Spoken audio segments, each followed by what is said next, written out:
2025년 6월 9일 월요일 오후 밤 9시 11분 큐에스트 인사드리겠습니다. 오늘 이제 제가 서비스를 인사이트를 제공하고 있는 네이버 프리미엄 컨텐츠 수익률이 한 종목의 얘기입니다. 85%를 도달을 했어요. 5개월 만에. 그래서 이제 가입해서 수익 내고 계신 또 유료 네이버 프리미엄 컨텐츠 큐에스트 투자 인사이트 가입자분들은 축하드리고요. 오늘부터 이제 라이브 방송을 예전에 4년 전에 꽤 했다가 자주 못했는데 또 다시 또 이렇게 하고 싶은 생각이 들었습니다. 그래서 제가 그날 특별하게 저녁 약속이 잡힐 때를 제외하고는 매일 밤 9시에 만나서 세상 돌아가는 얘기도 나누고 이렇게 좀 해보려고 그래요. 그리고 이제 여러분들은 또 제가 드리는 말씀 들으시고 또 궁금한 거 있으면 질문도 주시고 뭐 중간에 질문해 주셔도 좋고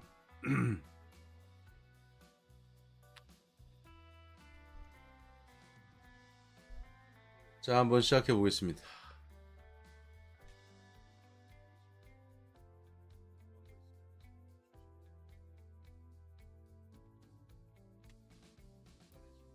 자, 요 사진은 이제 최근 근황을 제가 이제 설명드리려고 몇 장 이제 올려놨는데요.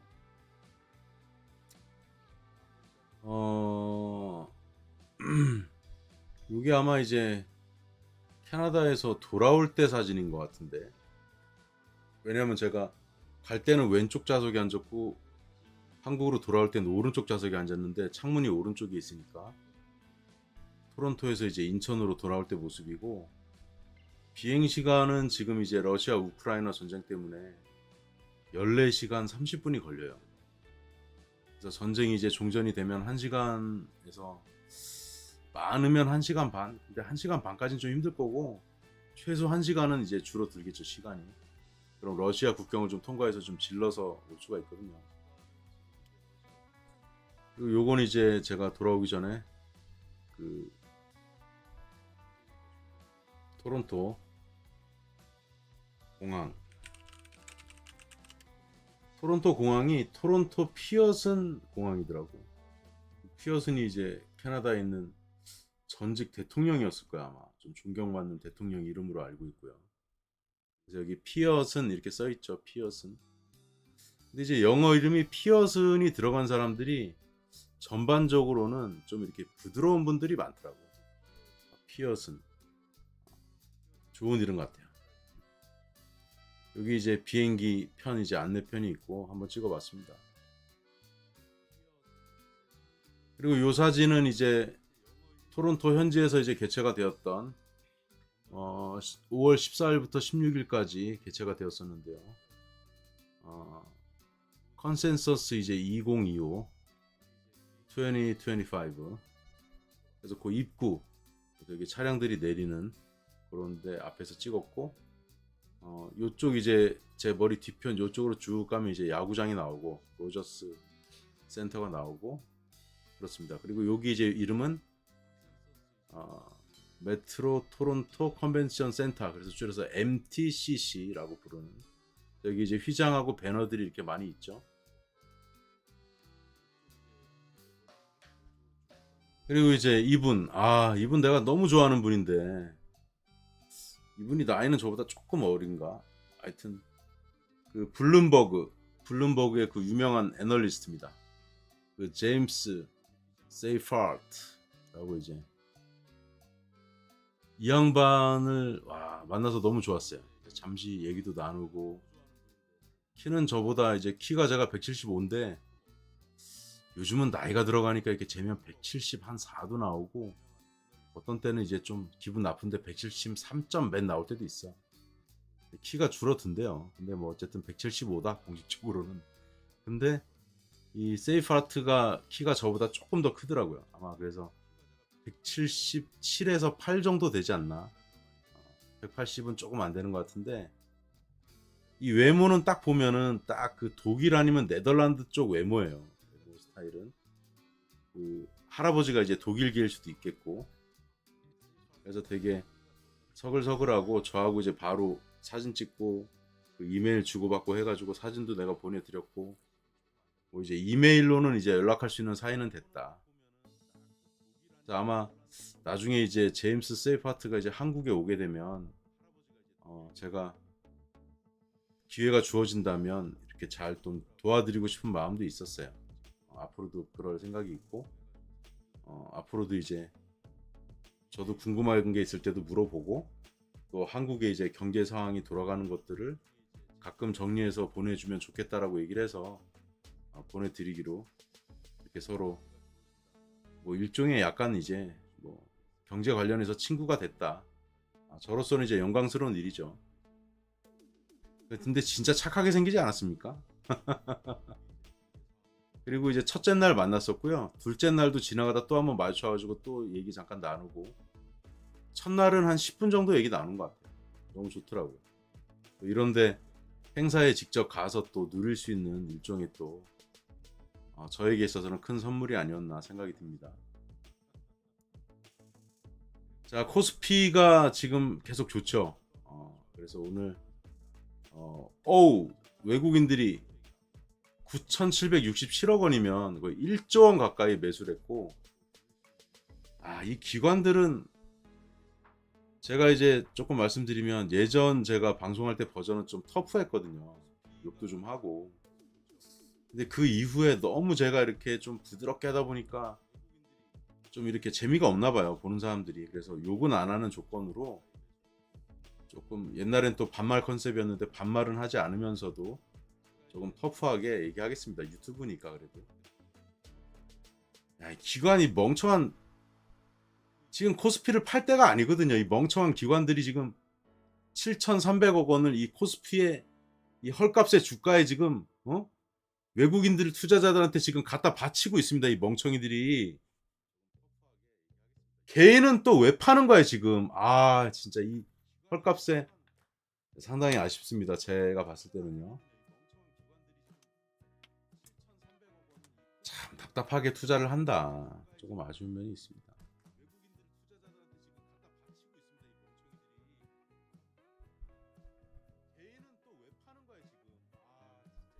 잠깐만요. 지금 제가 말하는 게 나오고 있는 걸 보니까 지금 유튜브가 하나 틀어져 있는 것 같은데. 어쩐지 좀 이상하다 했다. 내가 이게 왜 내 말이 왜 계속 같이 나오나 그랬더니 잠시만요. 어쩐지 좀 이상했어. 아이고. 찾았습니다. 어쩐지 제가 말하는 게 이렇게 다시 말이 들리는 거예요.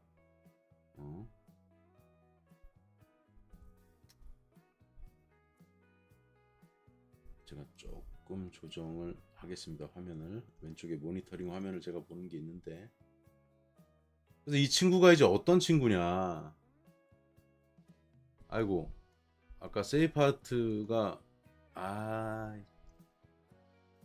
여기 지금 이런 뉴스가 있었거든요. 뭐 비트코인 ETF 심사 과정에서 어쩌고저쩌고 나오는데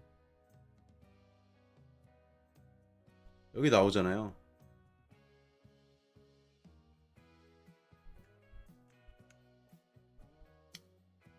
블룸버그 애널리스트 제임스 세이파트가 해당 사실을 밝히면서 주목받고 있다.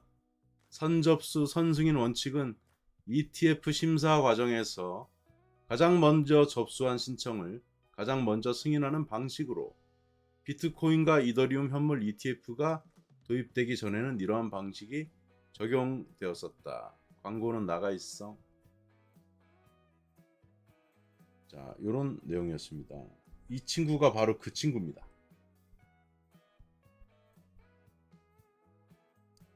잠시만요. 지금 이게 제가 지금 화면이 조금 정리를 해야 되는데 정리가 뭔가 잘 안 되고 있습니다. 잠시만요. 네, 됐습니다.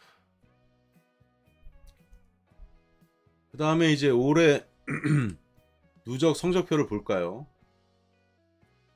올해 누적 성적표를 보면 그래프로 한번 보시죠. 코스피가 단연코 1등입니다. 지금 19%. 19%.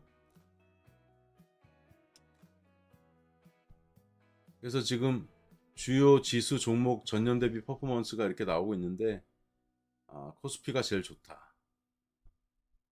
농심하고 삼성전자는 제 공개 추천한 종목인데 그래도 수익이 나고 있다. 삼성전자 좀 있으면 탄력 확 붙을 거예요. 그 다음에 제가 조금 보여드릴 게 뭐냐면은,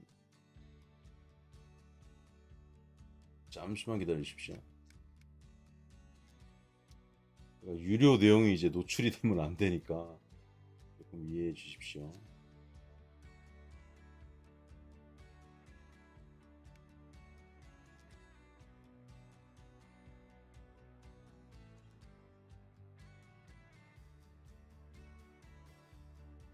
자, 터졌다. 수익률 85% 코스피 종목 탄생. 안녕하세요, 퀴스트입니다. 베스트 12 종목 중에서 최고 수익률 85.4%. 불과 5개월 만의 성과입니다. 여기 밑에 보면 185 나왔다는 게 85% 상승이죠. 아울러 이제 12개 종목 중에 8개 종목이 지금 평균적으로 35.2%의 수익률을 거두고 있는데, 이걸 챗GPT에 제가 확률을 물어보니까 100만 번에 한 번 나올까 말까 하는 확률이다.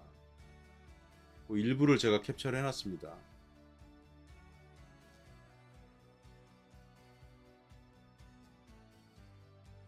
뭐 나름대로 챗GPT가 계산을 한 거예요. 그래서 결론, 무작위로 이런 결과가 나올 확률은 약 100만 번에 한 번 나올까 말까 하는 수준이다. 따라서 이 결과는 다음과 같이 해석할 수 있습니다. 매우 정교한 분석, 리서치 기반의 종목 선정 결과, 통계적으로 무작위로 뽑았을 때 이 나올 가능성을 사실상 배제할 수 있다는 뜻은 나오기가 어렵다, 그런 뜻이죠. 그냥 대충 뽑아갖고는 이렇게 나올 수가 없다는 얘기죠. 이제 확률적으로. 죄송합니다. 잘난 체 한번 했습니다. 너도 나가 있어. 그래서 지금 코스피가 19% 이렇게 쭉 오르고 있죠. 이렇게 막대 그래프로 봤을 때도 나스닥 다우는 지금 헤매고 있을 때 코스피가 지금 좋은 성적을 거두고 있습니다.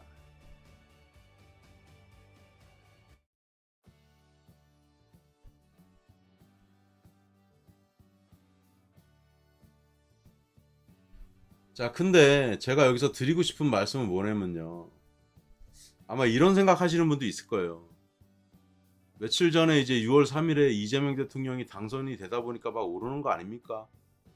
물론 그것도 맞는데, 정말 냉정하게 키웨스트의 의견을 드리자면 이재명 대통령이 당선이 됐기 때문은 아니에요.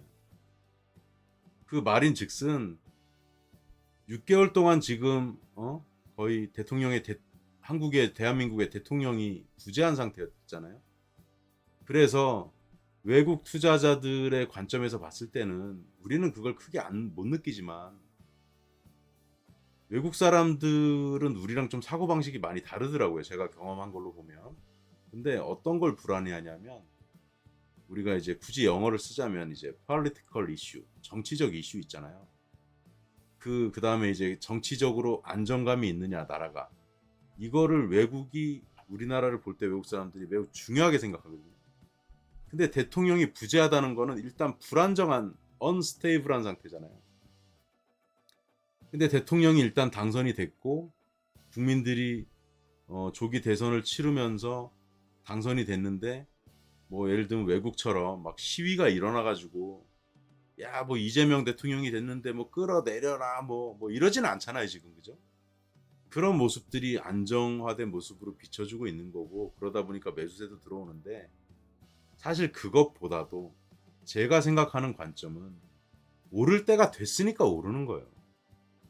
결국 이제 주식이라는 거는 암호화폐도 마찬가지지만, 저렴할 때 우리가 매수를 해서 비쌀 때 팔면 되는 거거든요. 그렇죠? 그러면 다우하고 나스닥이 좋았는데 왜 지금 헤매고 있느냐? 작년 11월, 12월, 올해 1월까지 고점을 많이 찍었단 말이에요. 다우 나스닥은.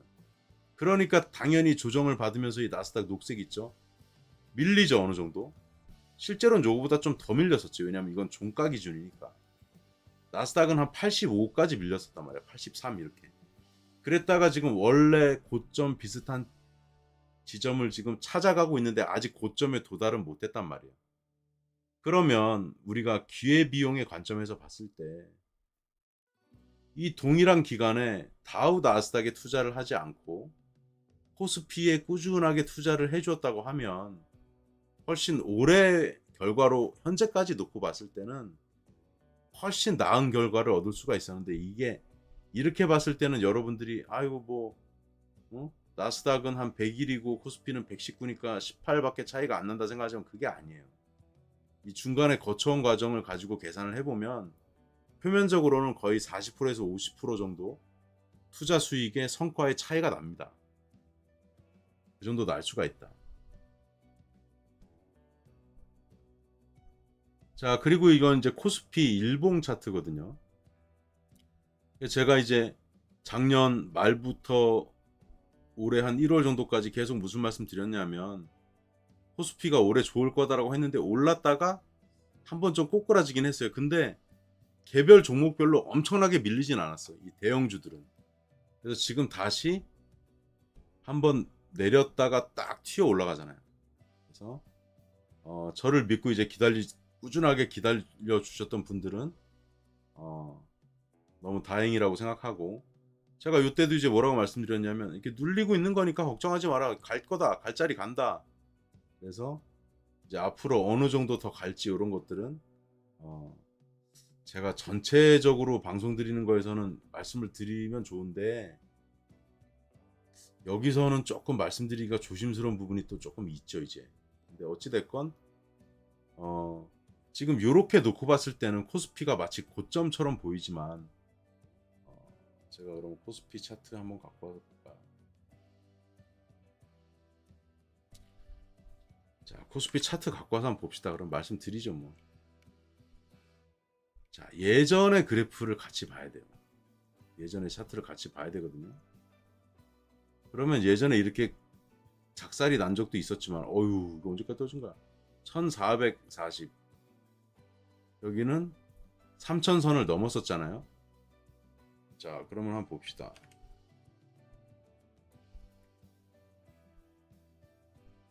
자, 이제 요 자리까지 갈 수 있느냐의 문제잖아요. 그죠? 이 자리까지. 이 자리는 당연히 갈 수 있죠. 약간 여기서 출렁하면서 올라갈 수도 있지만 3,300은 무조건 넘어간다. 우리나라 주가는 우리나라의 지금 경제 펀더멘털이나 대기업들 위주의 어떤 실력이나 그런 여러 가지 국가 상황이나 국민들의 또 이렇게 어떤 역량 여러 가지 것들 종합했을 때 완전히 헐값이거든 우리나라는. 그렇게 저는 항상 생각하고 있습니다. 다시 원래대로 백도를 시켰고요. 자, 그 다음에 이제 제가 여기 글 올려놓은 게 있는데 제가 요거 30% 쿠폰도 만들어 놨거든요. 그러니까 주식 투자를 하고 계신 분들은 반드시 한 달 정도 체험을 해보시면 좋겠고요. 투자를 안 하고 계신 분들은 여기 있습니다. 이거 라이브로 보여드리면 여기 이제 할인 쿠폰 받고 하는 방법도 다 알려놨거든요. 여기 요거대로 따라해가지고 발급 받으시면 되고, 발급 받으면 요게 이제 바뀌어요. 그리고 34,000원인가 얼마로 바뀌어. 그걸로 해보시고요. 매일 제가 올려드리고 그 종목 12개에 대한 호재 뉴스가 저희는 거의 매일 나오거든. 그러니까 뉴스도 제가 정리해드리고 하니까 주식 투자 하시는 분들은 제가 올려드리는 거 위주로 공부만 하시면 되니까 너무 편리하지 않겠습니까? 그리고 제가 추구하는 거는 잃지 않으면서 수익을 내는 폭은 조금 적더라도 욕심을 좀 줄이고 안전하게 투자하는 그걸 이제 한마디로 표현하면 가치 투자인데 그렇게 지향하고 있으니까 여러분들이 참고하셔가지고 이거 가입해서 한 달 정도 해보시면 너무 좋을 것 같아요. 근데 아쉬운 건 이런 거죠. 제가 그 내용을 한번 싹 보여드리고 어, 구독하세요 하면 가장 좋지만 그걸 할 수는 없잖아요. 제가 내용을 다 까서 보여드릴 수가 없잖아요. 추천 종목 다 노출되고 이런데 어떻게 알려드려요? 그거는 어쩔 수가 없어요. 그다음에 요거는 제가 24년 4월 메타 갔을 때 이제 찍은 사진이고 작년 한 1년 조금 전이네요. 이건 엔비디아 갔을 때 사진이고 그리고 최근 요거는 제 거 이제 영상 링크에 누르시면은 보시면은 교보문고에서 16,000 얼마인가 그럴 거야 아마. 그러니까 한번 꼭 좀 읽어보시면 좋겠다. 주식 투자에도 해당이 되니까. 그래서 오늘 드릴 말씀은 제가 일단 1차적으로 드렸고 요거는 6월 6일에 이제 현충일이었잖아요. 그때 여기 워싱턴 DC 가면은 여기 한국전 참전 여기 기념 묘역 같은 게 있거든요. 그래서 여기를 그 뭐라 카노 제가 지금 잠깐 찾아볼게요. 이름을 정확히 제가 갑자기 까먹었네.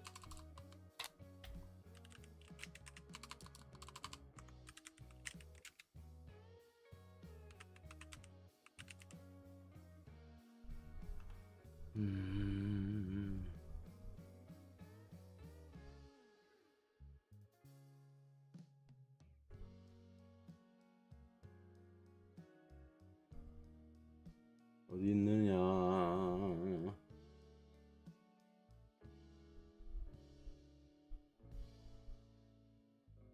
조금만 기다려 주시면 지금 제가 찾아볼게요.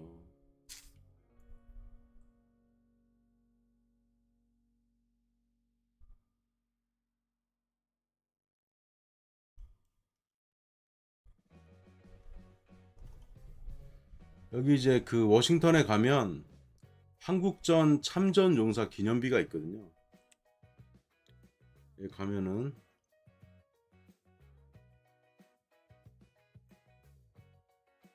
여기가 이제 워싱턴인데 그 링컨 기념관하고 같이 있죠. 그리고 이제 제가 이번에 갔다 온 데는 이제 토론토, 오타와, 몬트리올 그 다음에 여기 조금 위에 퀘벡을까지 갔다 온 거죠. 이제 토론토, 퀘벡, 몬트리올, 오타와, 토론토 이렇게 해서 갔다 왔고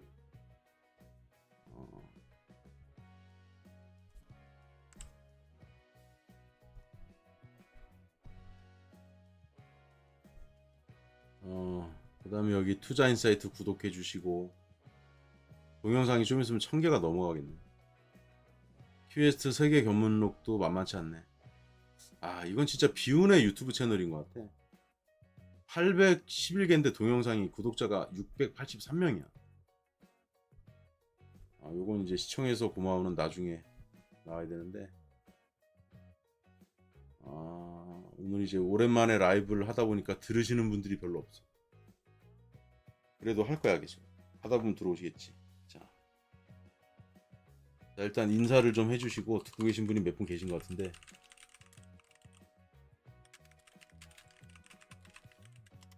질문 받겠습니다. 오늘 제가 기분이 좋아가지고 수익률 폭발한 종목도 있고 그래가지고 기분이 좋아서 제가 기분이 좋은 거는 제가 수익이 나고 그래서 기분이 좋다기보다 제가 해야 될 역할은 저로 인해서 여러분들이 이 투자 공부를 제대로 하시고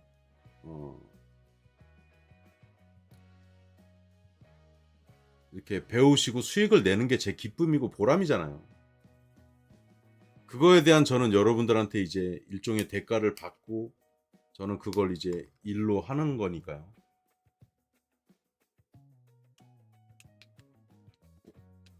아 우리 작곡가 하강훈 선생님 오셨네. 아 반갑습니다. 하강훈 선생님은 요즘 뭐 근황이 어떠십니까?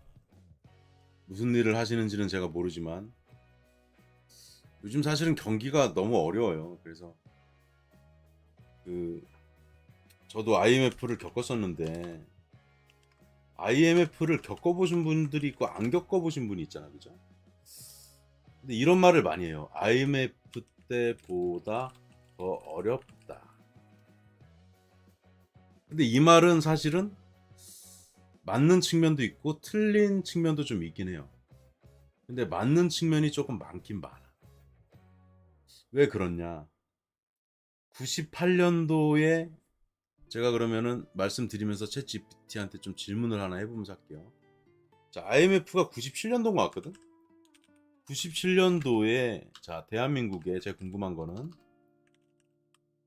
대한민국의 97년도와 25년도에 20대, 30대, 40대 인구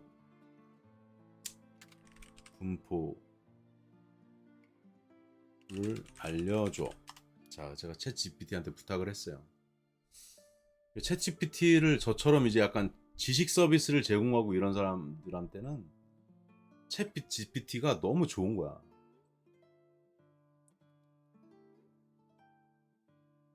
자, 이거 제가 의미가 있다. 의미가 있어. 질문을 조금 제가 더 해볼게요. 왜 우리나라가 힘들어지는지에 대해서 인구랑 밀접한 관계가 있거든요.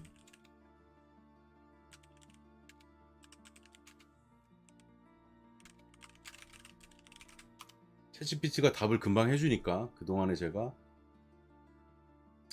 찾으면서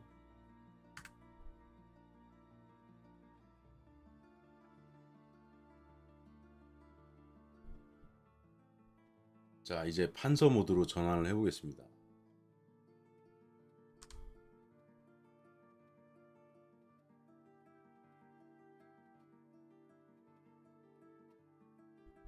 제가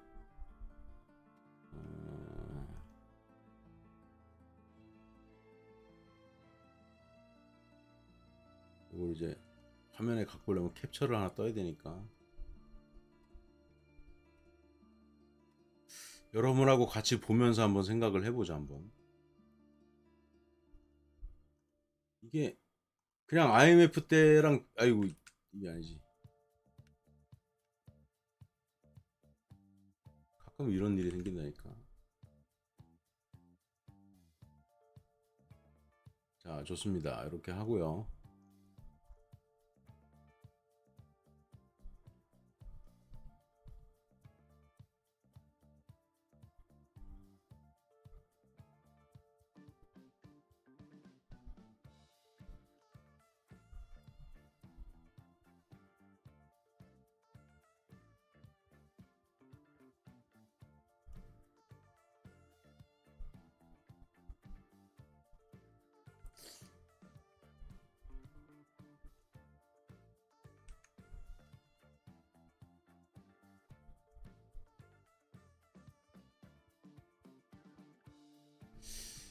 이게 얘가 항상 이상하게 캡처가 되네 이게.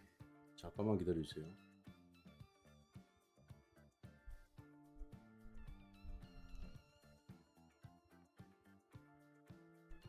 왜 자꾸 이렇게 되네.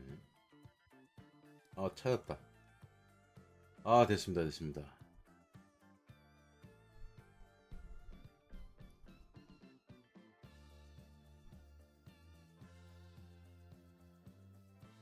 네, 기다려주셔서 감사하고요.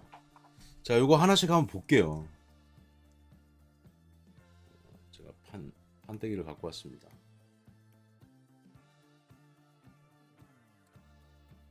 자, 우리가 이제 97년도 IMF가 왔을 때 1997년이죠, 그죠?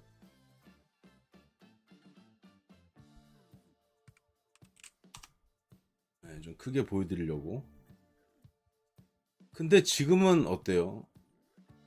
이때는 20대가 그래도 좀 많았어. 인구 구성비가 7%, 8%, 8.5%. 여기만 해도 벌써 15%잖아요, 그죠? 근데 어? 지금 여기 몇 프로야 합치면은?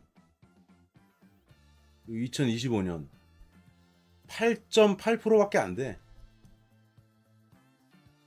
그러니까 여기 20대, 30대가 이제 성장을 해서 먹여 살리고 이렇게 가야 되잖아요, 그죠? 이게 반으로 줄었어. 그러면 어떤 일이 벌어지냐면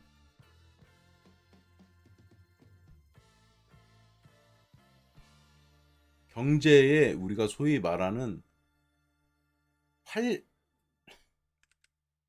학력이 아니고 활력, 활력이 감소한다. 왜? 아니 상식적으로 생각을 해보자고요. 이게 저도 뭐 전 세계 나라들 도시들 많이 댕기지만요. 나라별로 도시별로 다녀보면 이 20, 30대, 10대에도 물론 있지만 젊은 사람들의 비율이 높은 도시하고 이 비율이 낮은 도시는 활력이 확실히 차이가 나. 그죠? 근데 여기 또 다른 거 볼까요? 40대도 그나마 줄었어. 8.5에서 6.8로 줄었어. 그죠?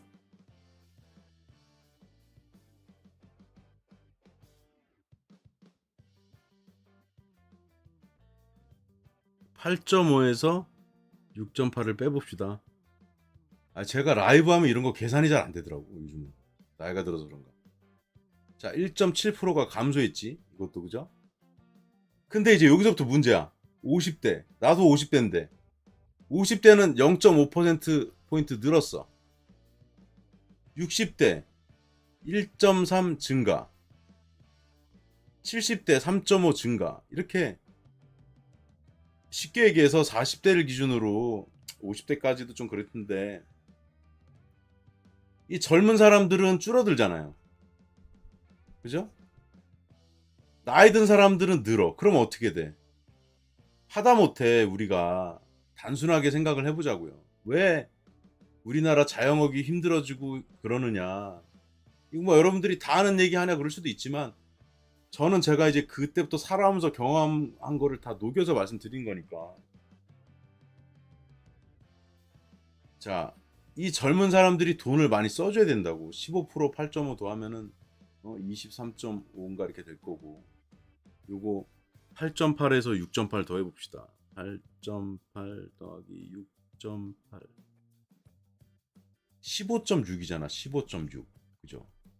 23.5에서 15.6으로 확 줄었어. 그러면 이게 별로 안 줄은 것 같죠? 15.6 나누기 23.5 해볼게요. 그러면 충격적이야.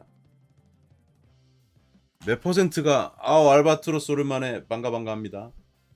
이러면은 얼마가 줄어든 거냐면 비중이지만 이 20대부터 40대까지가 몇 프로가 줄었다고요?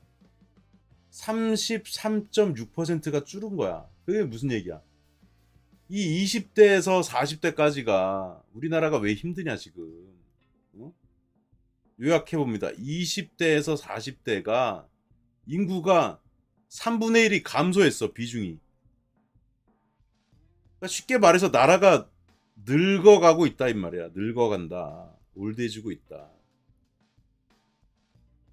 그래서 우리나라 인구의 중위수 평균 말고 중위수가 45세인가 그래. 사령관이 지금 제가 51세거든요. 제가 인구를 우리나라 인구 사람을 갖다가 이렇게 한 살짜리부터 뭐 100살짜리까지 이렇게 한 명씩 줄을 세우잖아요. 그럼 그 중간이 45세란 말이야. 줄을 세우면. 근데 사령관이 어디 있다고? 사령관도 나이가 적지 않은데 사령관이 중간 바로 위야 51세. 무슨 얘기야? 사령관 나이가 거의 중간이라니까. 우리가 어떻게 표현할 수 있겠어요? 코코 부르니 반가. 그러면 우리가 국민 100명이 만약에 모여가지고 줄을 딱 세웠어. 그러면 나이 든 사람 순서대로 만약에 뭐 뭘 하나 도너츠를 하나 나눠준다 그러면 사령관도 빨리 짬밥이 높지가 않아. 사령관도 중간이야 중간. 어? 나이가 적지 않음에도. 그러니까 뭐야? 우리나라 나이는 지금 상당히 고령화되고 있고 이제 시작이야 시작. 이제 더 늙어질 거야 나라가. 자 그럼 어떻게 되느냐? 단순하게 생각할게요. 60대하고 50대가 예를 들면 식당을 한다고 가정을 해보자고. 그죠? 식당이나 무슨 베스킨 라빈스를 하든지 뭐 파리바게뜨를 하든지 백다방을 하든지 뭐 할 수 있잖아요. 그죠? 그거는 나이가 많을수록 할 확률이 높아지잖아요. 아무래도. 그럼 이 사람이 누굴 대상으로 팔아? 이 젊은 사람을 대상으로 팔아야 되는데, 자, 이렇게 요약할 수가 있는 겁니다. 한마디로. 공급. 아, 이거 좀 굵게 표현할게요. 제가 아주 단순하게 이거 알려드린 건데 다 아는 얘기긴 해. 근데 이거를 깔끔하게 정리해 드리는 것 뿐이야. 그럼 무슨 말이 맞는 거야? 자, 5, 60대를 나눠. 우리가 수요 공급 있잖아. 이 공급이 있어. 여기 이제 젊은 사람들로부터 촉발된 수요가 있어. 공급은 많은데 수요는 적단 말이야. 그러니까 경제가 힘들다. 그럼 이거 개선하려면 어떻게 해야 돼요? 이거 개선하려면 조금 이 얘기하면 싫어하는 사람도 있겠지만 최소 우리가 결혼하고 아이는 낳아야지. 안 그러면 나라가 없어진다고. 자, 나라가 없어지는데요. 좀 재밌는 얘기 하나 할게요. 저는 이제 이런 얘기 하는 게 또 오히려 전공이니까. 자, 제가 캐나다를 다녀왔잖아요. 그러면서 제가 배우는 게 있고 뭐 있다고 이제 느끼는 게 있는데, 자 보세요. 자, 캐나다가 얼마나 골 때리냐면, 자, 한국하고 캐나다 단순 비교할게요. 단순 비교. 캐나다. 그러면 면적은 우리가 1위면은 캐나다는 100이야. 캐나다 2위야, 2위. 러시아 다음이야. 자, 면적은 러시아 1등, 캐나다 2등. 어? 근데 인구수가 우리가 얼마예요? 자, 여러분 퀴즈 한번 해봅시다. 퀴즈. 우리나라 인구 몇 명이에요? 우리나라 인구. 자, 우리나라 인구수하고 캐나다 인구수 한번 맞춰봅시다. 틀려도 좋아요. 자, 한국과 캐나다 인구수 맞춰보세요. 뭐 혹시 알아? 맞추면 또 선물 줄지. 검색하고 답하지 말고 그냥 머리에 떠오르는 대로 한번 써보세요.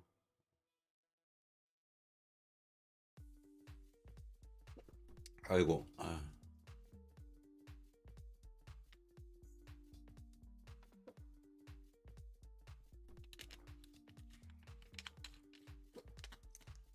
그냥 대충 찍어요. 무슨 뭐 고민을 해. 고민한다고 뭐 답이 맞나?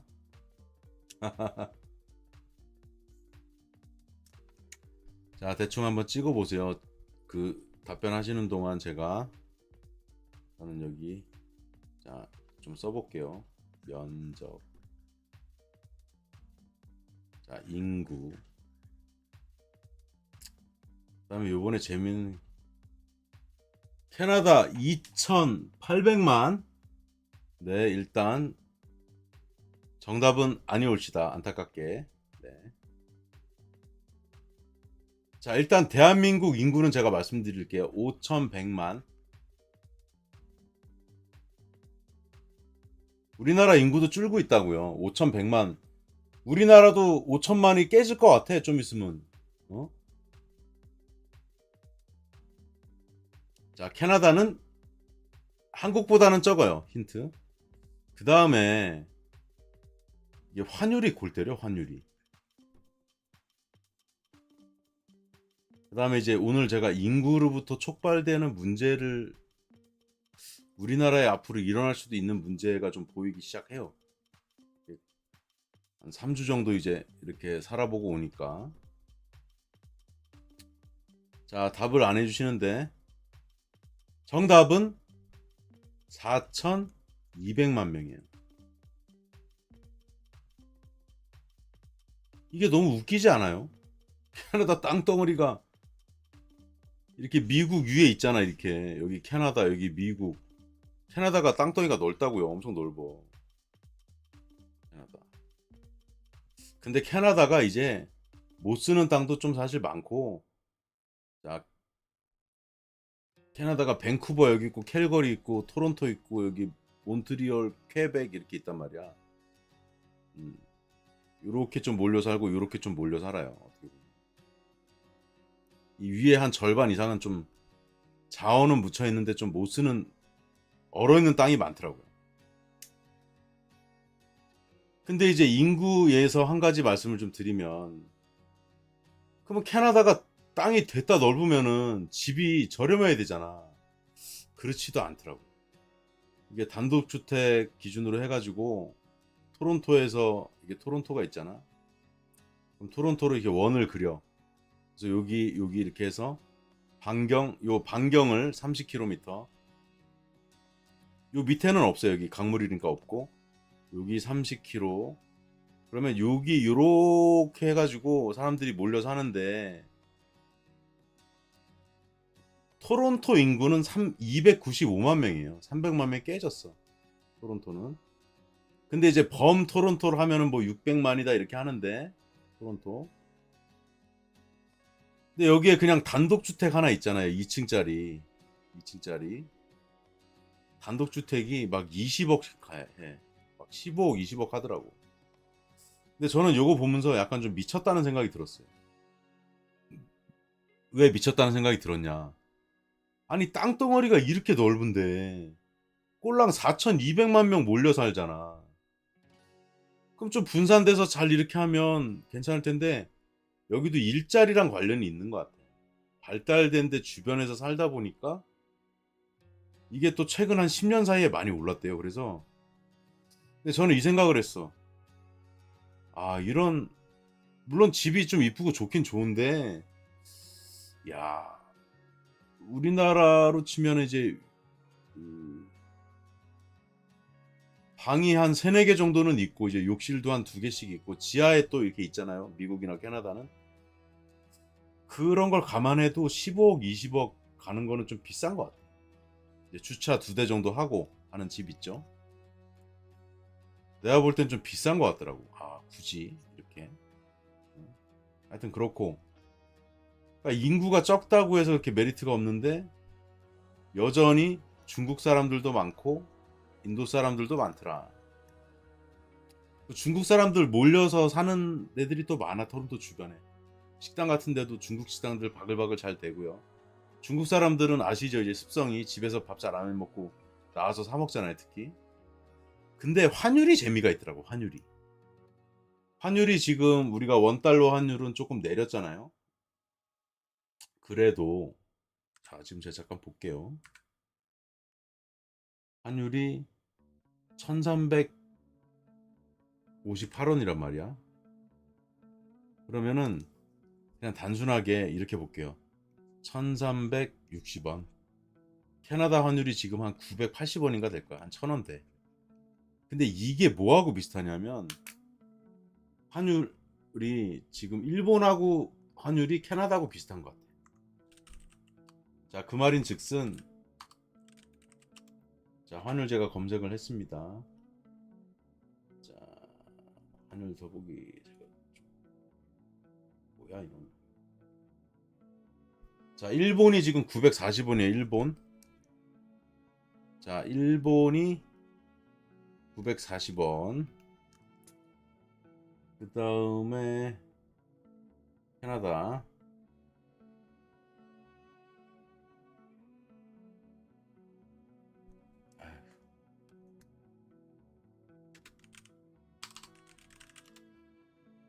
캐나다 993원. 캐나다 993원인데, 자, 이 말씀을 제가 왜 드리느냐.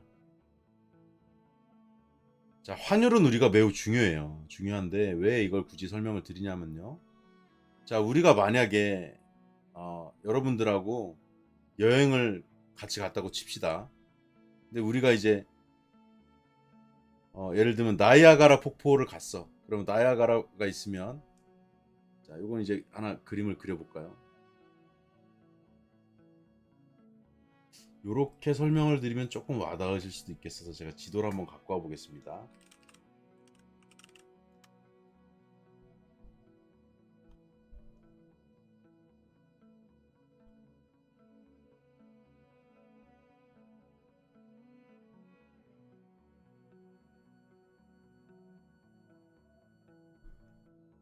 이렇게 설명하면 좀 재밌을 것 같아요. 저도 지금 좀 아이디어가 떠올랐습니다.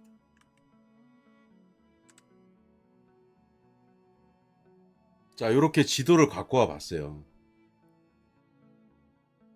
자, 그러면요.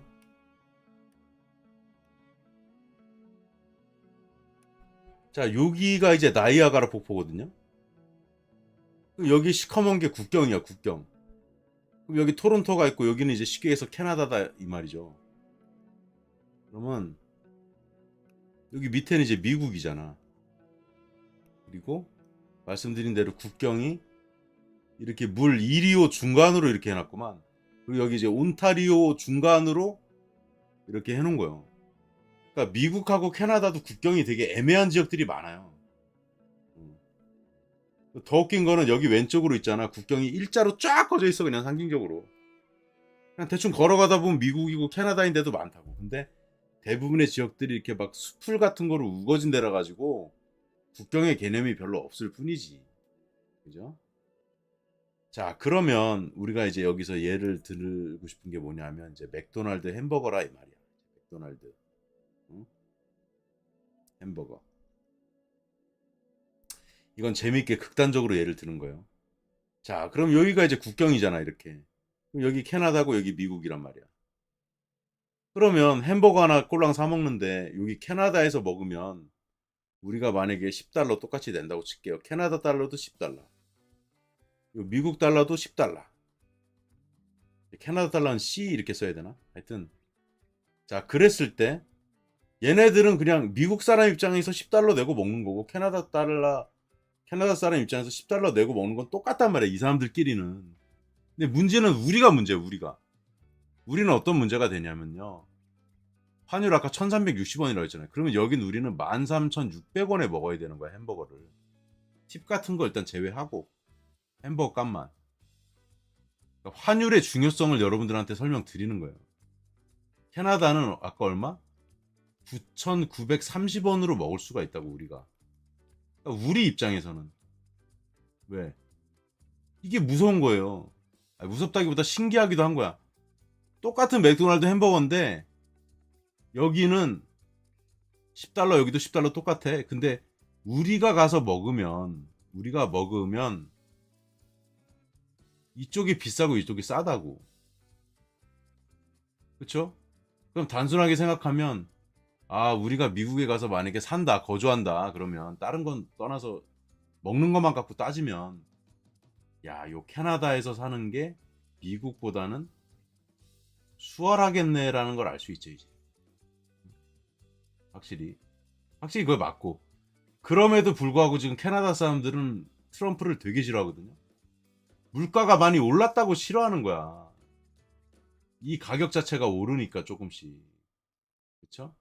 근데 제가 캐나다를 이제 2011년도에 갔었고 이번에 2015년도에 갔으니까 14년 만에 가서 물가를 체크해 본 결과 예전보다 오르긴 오르는데 미국에 비해서는 캐나다는 물가가 엄청 오르지 않았어요. 그러니까 미국이 한 이 정도 물가가 올랐다 그러면 캐나다는 제가 볼 때는 요 정도 올랐거든. 근데도 캐나다 사람들은 투덜투덜해. 물가 많이 올라서 살기 힘들다 이렇게. 전 세계 어느 나라도 물가 올랐고 힘들고 이렇게 얘기하지 수월하다고 얘기한 데가 없어요. 근데 이제 미국이 물가가 그럼 왜 이렇게 많이 올랐냐는 제가 나중에 설명 한번 시간 되면 드리겠지만 자, 그럼 여기서 퀴즈를 낼게요. 자, 그럼 미국하고 캐나다랑 바로 옆에 붙어 있는 나라인데 왜 미국은 물가가 많이 올랐고 자원도 많다면서 캐나다는 덜 올랐을까? 요거 오늘 여러분들한테 퀴즈로 드리고 말씀 나누고서 오늘은 좀 정리를 해도 될 것 같아요. 뭐 듣는 분이 많지는 또 않으시고 그래서 오늘부터 이제 여러분들이 재미있게 들으시고 별거 아닐 수도 있지만 이제 경제에 대한 지식을 제가 알고 있는 것들을 나눠드리고 여러분들 지식이 조금 쌓여갈 수 있으면 좋겠고요. 전 세계가 지금 어떻게 돌아가고 있는지에 대해서 제가 리서치한 거, 직접 가서 눈으로 본 거, 경험한 거 이런 것들을 또 재미있게 하루에 이제 한 가지씩 에피소드 같은 것도 들려드리면서 같이 나누면은 재미있을 것 같아요.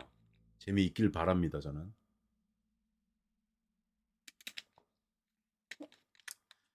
자, 그러면 왜 미국이 더 물가가 많이 올랐을까라는 거예요. 이걸 이해하시면은 여러분들이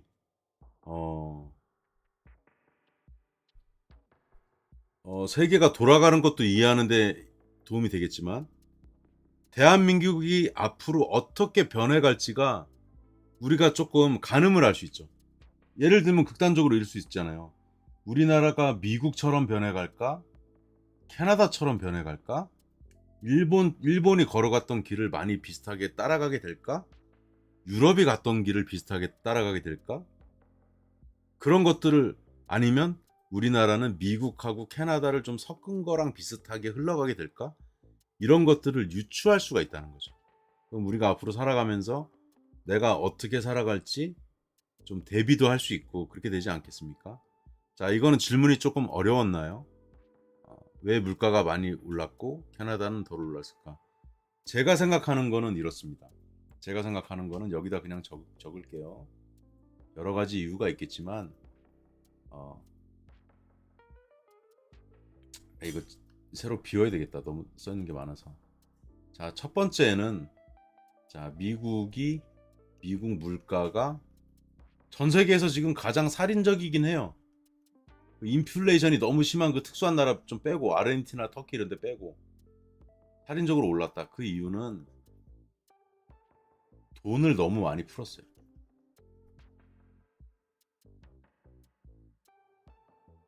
이 이야기인 즉슨 자, 물가가 올랐다는 말은요. 뭐랑 같냐?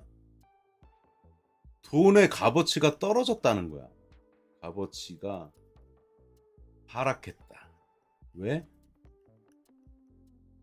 자, 이 말인 즉슨요. 우리가 예전에 100원을 주고 살 수 있던 물건을 150원을 줘야지 살 수가 있잖아요.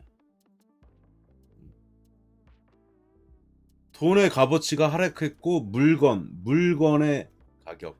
물건 우리가 학교 다닐 때 배울 때 재화라고 많이 배웠죠. 재화의 가격은 오른 거죠. 돈의 값어치는 떨어졌고.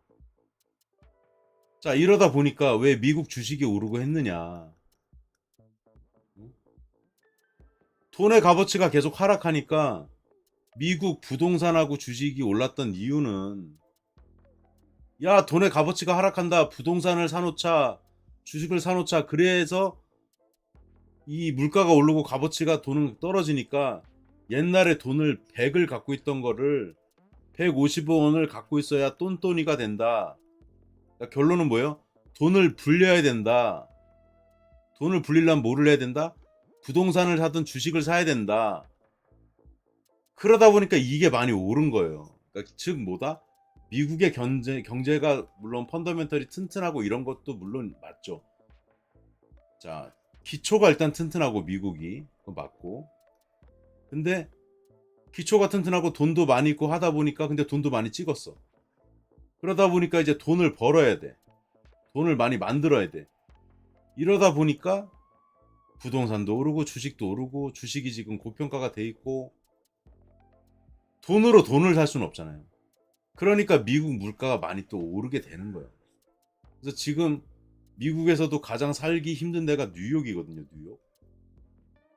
그래서 이제 뭐 여러분들 이제 보시는 분들의 자녀나 누군가가 뉴욕을 가서 앞으로 거주하게 된다. 각오를 하셔야 됩니다. 각오를. 이 환율만큼 보내는 게 아니고 미국도 땅덩이가 넓으니까 LA에 거주하냐, 샌프란시스코에 거주하냐, 시카고에 거주하냐, 여기 뭐야 오스틴에 텍사스에 거주하냐, 뉴욕에 거주하냐 차이가 있는데 뉴욕에 거주하면 LA보다 무조건 거의 더블 이 두 배는 된다고 생각하시면 돼요.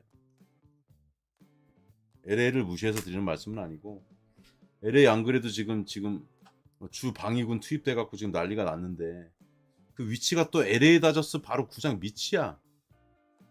하필이면.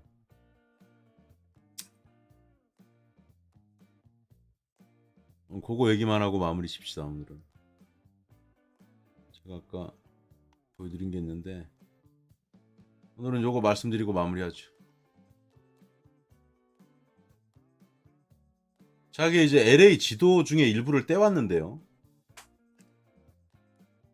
제가 LA를 이제 자주 가서 좀 아니까 이제 설명을 드릴 수가 있을 것 같아요. 이 시위 장소는 뭐냐면 메트로폴리탄 디텐션 센터예요. 디텐션이 뭐냐면 구금이라는 뜻이야. 가둔다 이 말이지.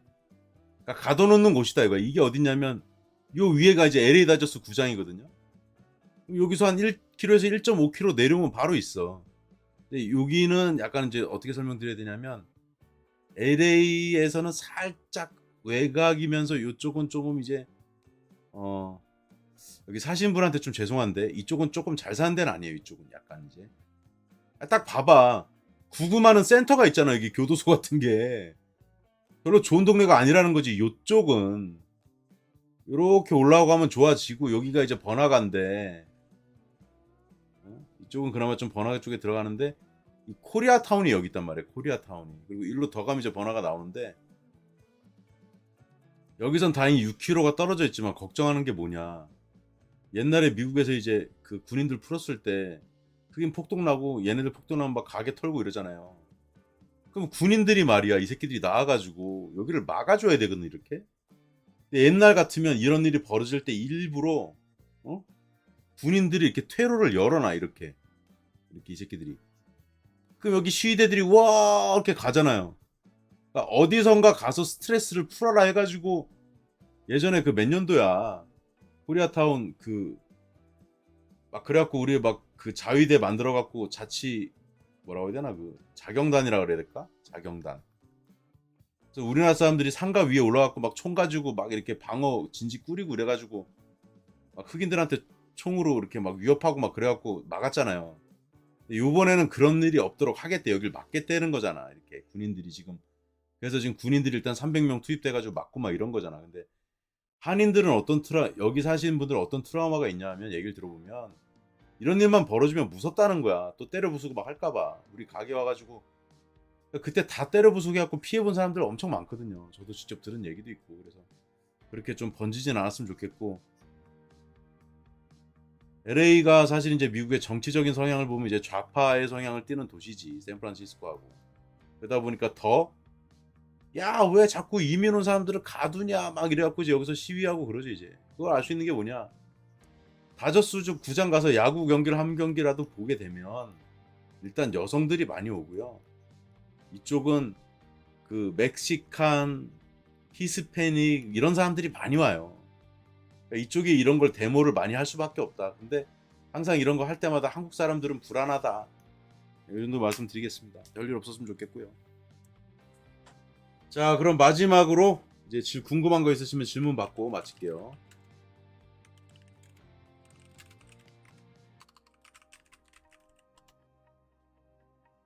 자, 마지막 질문 시간 가질 동안에 이건 닫고요.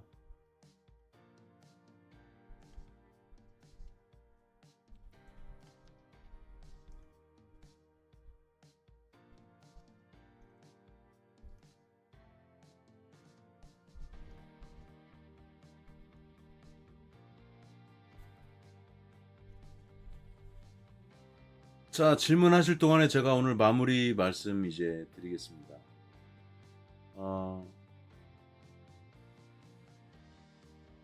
제가 이제 앞으로 이제 매일 그 라이브를 가급적 좀 하게 될 텐데, 뭐, 지금은 이제 들으시는 분들이 많지 않기 때문에 1시간 정도 할 수도 있고, 어떤 때 또 이슈가 있으면 한 2시간 얘기할 수도 있고, 뭐 이렇게 할 거예요. 그래서 저도 내용을 그날 얘기할 거 조금 이제 준비를 해와서 이제 말씀을 나눌 건데, 너무 제가 과도하게 준비해 오진 않을 거예요. 왜냐면 그렇게 하면은 저도 매일 못해요. 그러니까 저도 매일 할 수 있게 조금 가벼운 마음으로 조금 어느 정도 이제 준비를 하고 그래서 전달 드리고 여러분들이 또 질문을 주시면은 답변 드리고 그렇게 하면서 재밌게 서로 소통하고 이야기 나누면서 경제에 대한 얘기, 세상 돌아가는 얘기 그렇게 하면 좋을 것 같다 생각을 하고 있습니다. 그래서 오늘은 뭐 질문은 별도로 없으신 것 같아서 하시고 싶은 말씀 이제 남겨주셔도 고마울 것 같고요. 오늘은 이 정도 마무리하도록 그럼 하겠습니다. 오늘 2025년 6월 9일 월요일 오후 10시 11분이고요. 여러분들에게 오늘 코스피 수익률 폭발해서 이제 한 종목이 85% 신기록을 이제 세웠다. 또 축하도 드리고 그런 말씀도 드리면서 여러분들께 또 제가 알고 있는 뭐 별거 아닌 내용들일 수 있지만 같이 나눴습니다. 여기까지 큐에스트였고요.